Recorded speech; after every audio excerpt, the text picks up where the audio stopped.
I noticed, I looked in the mirror, I got like 6 or 7 cars behind me. I guess I'm holding them up because they trying to get to work, which I understand. So I pull over on the side of the road and I let the cars go by. And after all the cars went by, I tried to pull back over and get back on the road to head to my brother-in-law's shop. But the truck wouldn't move. And I put it in reverse, the truck still wouldn't move. I could hear a noise like zzz, but it just wouldn't move.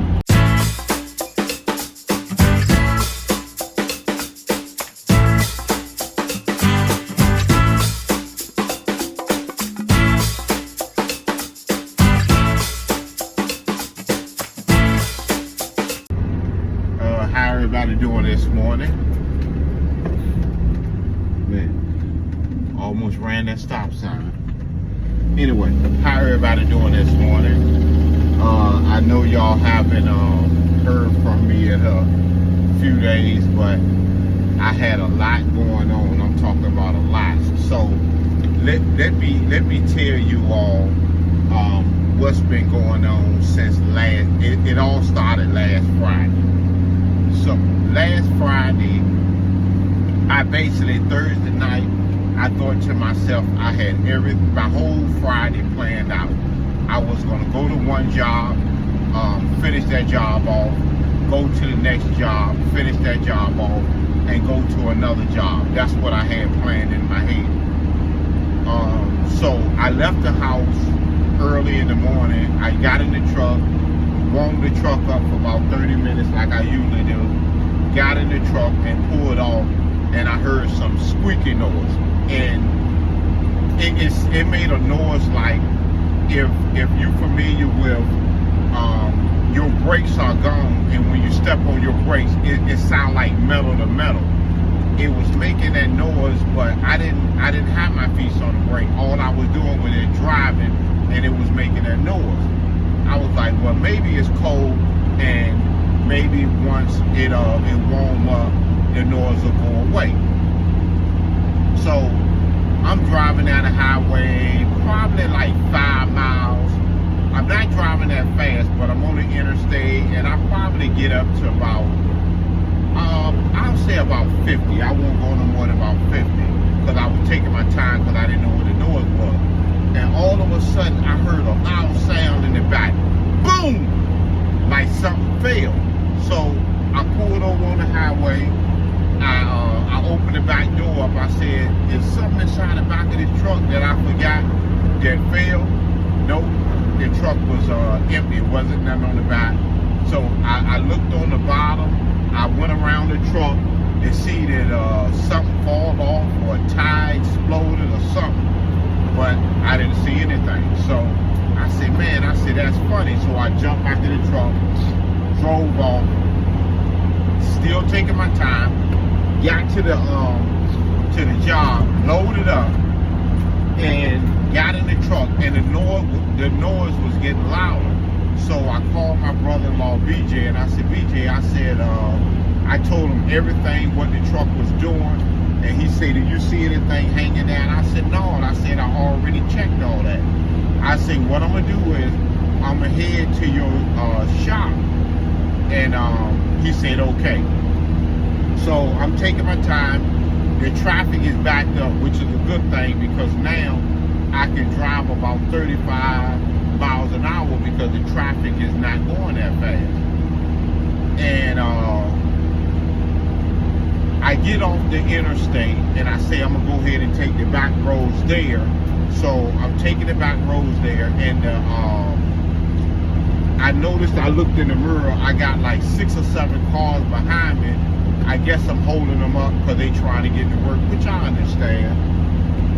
So I pull over on the side of the road and I let the cars go by. And after all the cars went by, I tried to pull back over and get back on the road to head to my brother-in-law's shop. But the truck wouldn't move. And I put it in reverse, the truck still wouldn't move. I could hear a noise like zzz, but it just wouldn't move. So I called him back. brother-in-law where I was at. He said, don't worry. He said, I'm on my way there. And he showed up. He said, your whole rear end is completely gone. And he said, this truck ain't going anywhere. He said, it's going to have to be towed the rest of the way. Now, I'm going to stop right there for a minute because I just want to explain something, because I don't want to take anything lightly or for somebody to think that I'm entitled to something. When I called my brother-in-law BJ, I asked him, I said, what are you doing? He said, right now, I got this heating pad on. And when I explained my situation, he immediately stopped doing what he was doing in order to head to the shop to see what was going on or to get me back on the road. That was number one. Once he came and came where I was at, where I pulled off at, it was like two driveways, and it was like business tractor trailers going in and out. And he said to me, I said, well, let's try to push it back a little bit in the middle. He said, no. He said, I'm gonna hook a rope to you with my truck, and I'm gonna tow you completely out of the way, so you won't be nowhere in the way that they'll tow you somewhere, you know, you don't want the truck to go to. So he told me in front of this pickup truck, not pickup truck, tractor trailer, completely out of the way in a space that, you know, I was able to park at. So after that, my wife had called me on the phone and she said, do you want me to meet you down at BJ shop? And so I said, well, I'm headed to BJ shop. BJ said, no. He said, Arthur, I'll take you wherever you need to go. Now, mind you, he stopped doing what he's doing, came to assist me because, you know, I was in a situation then that I actually needed his help, and pulled my truck out of the way so it wouldn't block the tractor trailers going in and out or people trying to come in and go to work. And then he jumped on the phone and called a friend to have a tow truck come get me, have my truck towed to his shop. Then he told me, I'll take you wherever you need to go. And at the time, my wife wasn't feeling well, and I said, don't worry about coming to get me, because if he took me to the shop, my wife had to take me home to get the other truck and then come back. He said, no, I'm going to take you wherever you want to go. He took me home, and I gave him the money for the tow truck and the deposit or the money that he needed to get the truck fixed. And he said, okay, I got it from here. You can go ahead and do what you got to do. And because my wife wasn't feeling the best, even though she told me she was on her way to come get me and try to assist me. And she said to me, she said, you know, I know BJ is my brother-in-law, but brother-in-law don't mean it don't mean crap, you know, because y'all know that don't mean anything. I'm saying what he did, like I said, I don't take lightly. And BJ, thank you from the bottom of my heart. My wife said what BJ did was priceless. Some of you all may not understand because y'all weren't in that situation. Man, listen, it was cold. My truck was loaded.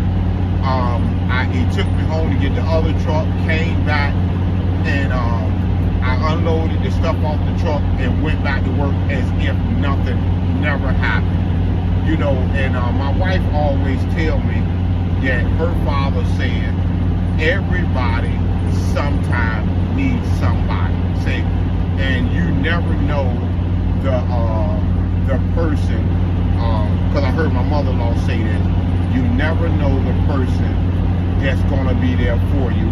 And most of the time, the person that you think is going to be there for you is not the person that's going to be there for you. But it didn't stop there. So My brother-in-law, he go ahead and go, after he dropped me off, he go ahead and go to work to his shop. And I go back with the other truck, and I back up to unload the tires from one truck to another truck. And a guy come out, and he says to the lady, he says, well, not to the lady, he knocking on the door to try to wake her up, because they let her know she can back up to the dock and he can start unloading her truck. And I said, man, I said, she knocked out. I said, can you guide me as I back the truck up, because I got to take that stuff off that truck and put it on this truck. He said, okay.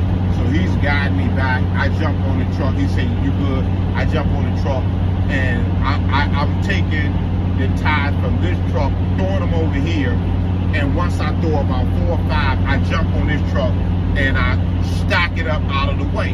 So he came back there. He said, listen, I'm going to get on this truck and throw it all to you, and you just go ahead and stack it up, and it won't take you that. We can do it much faster. I said, okay. So the way he was throwing the tires to me, and they were springing, coming straight to me, and I was stacking them, I said, man, you did this before. He said, well, this is my job. He said, actually, that tractor trailer right there is full of tires, and I'm the one that have to unload it. He said, so this is what I do every day. This is my job. I said, man, thank you so much. Matter of fact, we did that in less than, this is no lie, between 5 and 7 minutes. And if I had done it myself, it would have took me every bit about an hour. But anyway, we got off the truck. I said, man, thank you. I reached for my wallet, pulled my wallet out, and I said, I have got to give you something. And this is what he said to me. He said, I'm not going to let you give me a thing. He said, God bless you, and you have a good day, and walked away, and that was it. And listen, I wasn't trying to get anybody to do anything for free. Listen, I wanted to bless that guy for him helping me, but he will not let me. But I always keep this in mind. When you make happy for others, God will make happy for you. I thank BJ, and I thank the young man that helped me. That was a blessing. Thank you so much. And y'all have a good day. And I hope from you all hearing me that you all will bless somebody else as well. Have a good day.